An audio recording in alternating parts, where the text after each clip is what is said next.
तुम्हाला पण एका घरात असं सेटअप असेल, तुम्हाला अशापासून असं करायचं असं. नमस्कार मित्रांनो, यूट्यूब व्हिडिओसाठी एक आपलं वाटतं की आपल्याला एक स्टुडिओ असावा. स्टुडिओ तर होत नसते, कारण स्टुडिओसाठी एक रूम पाहिजे. त्याच्यासाठी एक आपण सेटअप केलेले बघू शकता.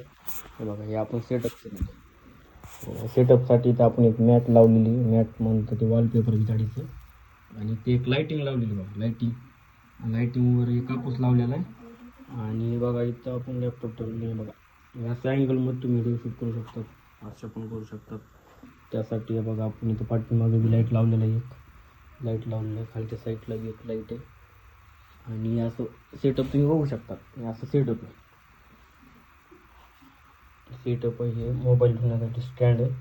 जर तुम्हाला व्हिडिओ सेल्फीनं काढायचा असेल तर तुम्ही मोबाईल ठेवू शकतात, हे करू शकतात. इथं लॅपटॉपला बॅकग्राऊंडला तुम्ही कोणता पण व्हिडिओ लावून तुम्ही बॅकग्राऊंडमध्ये स्मूथ बॅकग्राऊंड दिसतं. कारण इथं आपल्याला आजपासून इथं एडिटिंगबद्दल सगळे व्हिडिओ द्यायचे. तर एडिटिंग कशी करायची, काय करायची, सगळं ट्युटोरियल राहील त्याच्यावर. त्यासाठी चॅनलला सबस्क्राईब करून घ्या. नवीन व्हिडिओ बघण्यासाठी बेल आयकॉन ऑल करा, कारण नोटिफिकेशन तुम्हाला येईल. हे स्टुडिओ असं आहे छोटंसं, बघू शकता.